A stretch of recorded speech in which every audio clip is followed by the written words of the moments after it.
Hey guys, and welcome back to my channel. So for today's video, I actually enjoyed kind of answering the question that I'm going to be sharing with you, and I wanted to make it into a video because I thought actually this question isn't asked enough.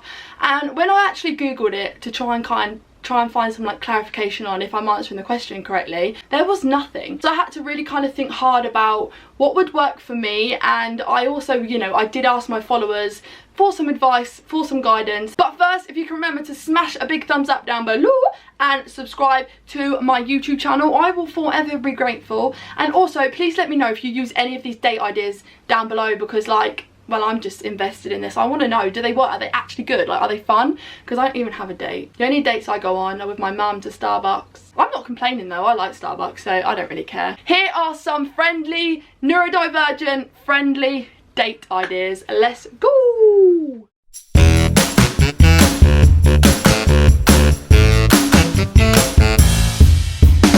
There's just one thing that I want to disclaim before I start this, because I just know there are going to be some comments down below like, oh, these dates are good for anyone, not just people who are autistic or have ADHD. Like, yeah, totally, these are. But, you know, this video is about date ideas that are friendly and are, you know, accessible and actually enjoyable for people who are autistic that or have ADHD. You know, they are friendly to my neurodivergent pals. So, yeah. Anyone can use them. You don't have to be autistic or have ADHD. I'm not saying that, but these are just friendly date ideas, okay? Yeah. So the first one is go on an indoor or an outdoor picnic. So I feel like this could work because a picnic, if you're outdoors, you don't directly have to be like facing one another. You can sit next to each other or like diagonally across. It doesn't have to be direct eye contact. And, you know, if you're outdoors, there's going to be things around you that are naturally going to, you know, distract each other, like each of you. So I feel like going on an outdoor picnic is best, but indoor picnics work fine too. Obviously each individual will have different requirements. So when it comes to like food, I would suggest maybe suggesting going shopping together beforehand, like picking up some snacks or even bringing your own food to a picnic, because some of us neurodivergents have like real sensory sensitivities, and our requirements for food can be, you know, it can be difficult sometimes to find the right textures, the right brands. So if you're going on an outdoor or an indoor picnic and you think, I would suggest either going shopping together beforehand or asking them to bring their own food so they feel comfortable with the food choices and they actually have something that they are going to enjoy to eat, basically. So yeah, an indoor or an outdoor picnic, preferably an outdoor picnic, but it, you know, totally up to you and your date. That's something you can discuss together. So this date idea was mine because actually, like, it seems so romantic and I would absolutely love someone to do this for me, with me. Yeah, with me, not for me, with me.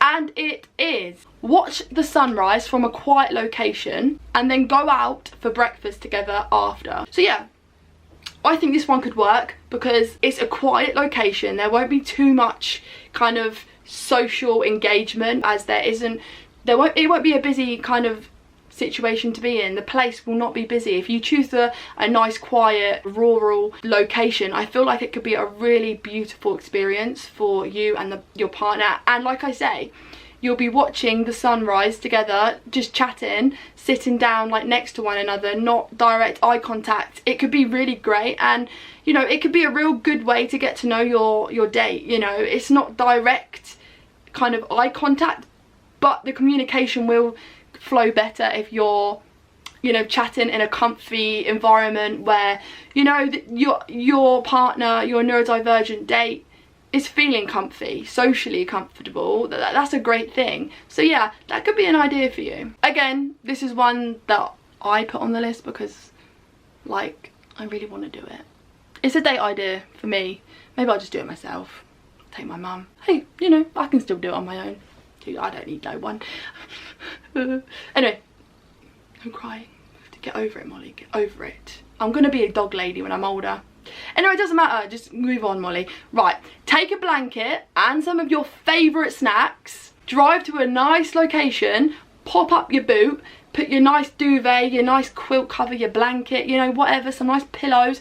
Prop that up. Go somewhere nice, you know, a nice location. Bring some lovely snacks. Sit in the back of the boot and watch stars, like stargaze. Now that just sounds absolutely beautiful. Like, it's romantic, right?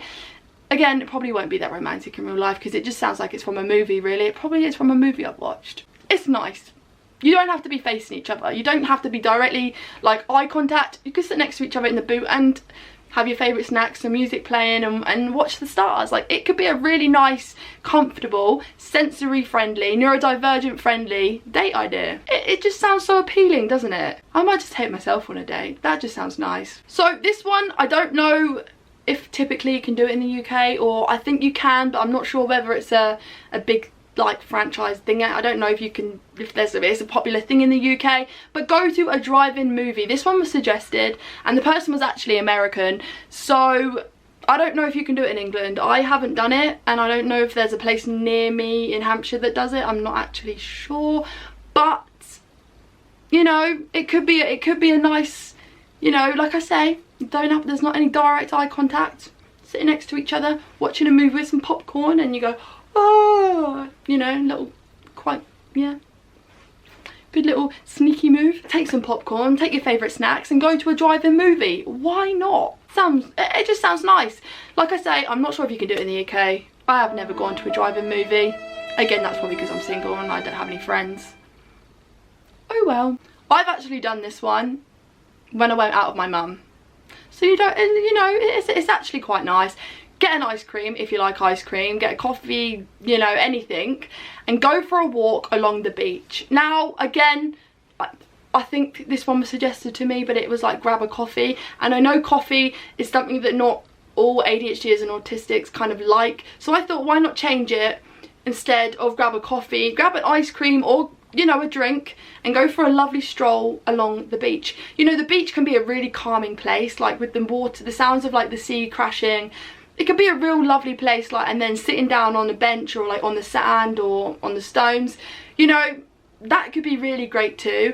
And the only thing I would say there is obviously take into consideration sensory sensitivities. Sand is really not a great feel for everybody, so always have a backup plan if the person doesn't like sand. You know, make sure there's some benches, a nice like picnic table. Still great idea. Even if not that, you can drive to a local cafe near the beach and go for like a coffee on the beach, you know, like well, where I live there's a beach hut cafe where you can go and have a coffee in a beach hut on the seafront. Yeah, you know what I'm on about. I'm not going to keep gassing on, but yeah, that could be another great date idea. Another idea which isn't like eye contact or like, you know, it's not very invasive, and some people don't like invasive things, like, you know, so hear me out. Not all of us like museums, not all of us like art galleries, but if you do, visiting a nice art gallery or museum, like a local museum, and going out for dinner afterwards could be a real great like conversation you can have at dinner. You know, like, oh, did you see this piece of artwork, or did you like the museum? You know, this could be a great like it could be a real good kind of communication thing for you and your partner. It'll give you something to talk about, and hopefully that will naturally, you know, get the conversation feeling comfortable and like flowing. So like visiting an art or a museum, you know, art gallery, museum, that could be a great idea too. I'm not interested in either, so it wouldn't work for me, but this one was suggested by somebody. So obviously there are some neurodivergents out there that really do enjoy museums and art galleries, so this could be a date idea for you. This idea is mine because I just love going here. This just makes me feel sad that I'm away. I don't have a boyfriend. So this one is visit an arcade, mini golf course, bowling alley, amusement park. This can be a real fun activity to do together. You do not need to be, like I say, in each other's personal space. You do not need to be staring at each other in the eyes and like, ah. No, you don't need to be doing that. You can have your own little fun in your own little space, and I just think that is a real kind of, it's a less intrusive date. And if you are like me, I am like a child, I am quite immature for my age, so I just like to have fun. The arcades are like my favourite place, but the arcades can be very overwhelming and overstimulating for some neurodivergents. So this one, you have to definitely make sure that your date is like me and enjoys the arcade, because it can be very loud. Like an amusement park, some people don't like the motion of roller coasters and rides, and it can be overstimulating. So this one is definitely more, I kind of threw this one in because I would enjoy it, and I know some others would too, but maybe, you know, it might not be for everyone. So you definitely have to make sure that your partner would enjoy these, otherwise it'll be a waste of a day. You don't want to be upsetting a future partner that you're interested in. So definitely take their needs into consideration. But what I really want to get out there is, just because your partner is neurodivergent, that does not mean they don't have fun, they don't want to date, they aren't interested in like eye contact or like intrusive dates. Like I don't like feeling like somebody's like staring at me eye contact wise. So that's my preference, and I can only talk about my like kind of experience and my preference, because I can't talk for everyone. So I have tried my best to kind of get a variety of different ideas. So I hope, if you are looking at this in hope to get some ideas, I hope one of these works for you. If not, you know, leave in the comments down below what your favourite kind of date idea is. What friendly, neurodivergent friendly date ideas do you have to help other people out? So yeah, just because we are neurodivergent, autistic, or have ADHD, that does not mean we are not human. It doesn't mean that we're not going to enjoy your company. You know, it's each to their own. Everyone's experience is different. Everyone's preference is different. So definitely ask and get to know your date. You know, ask them what will make them feel happy. Let them have some control over the date. You know, let them kind of make some decisions, but don't leave all the decisions to them again, because that can be super overwhelming, and we don't want that. So if you can like work together to come up with a great idea, then that's your best scenario.